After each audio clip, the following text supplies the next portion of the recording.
скажи, а чайки тоже плачут, когда их море предает? Спросила девочка у мальчика, когда весной растаял лед. И он вдруг тихо отвернулся, не поднимая своих глаз. Чайки о скалы разобьются, если их море вдруг предаст.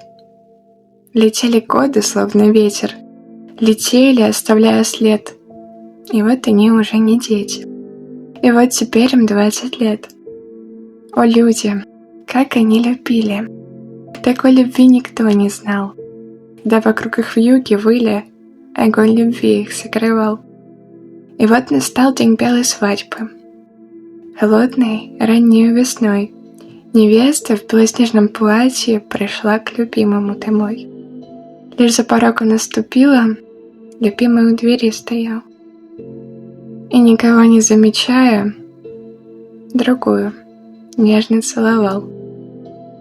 На свете нет сильнее боли. Она шагнула за порог, глаза наполнились слезами, губы шептали: «Как ты мог?» Она стояла у обрыва, вдруг закружилась голова.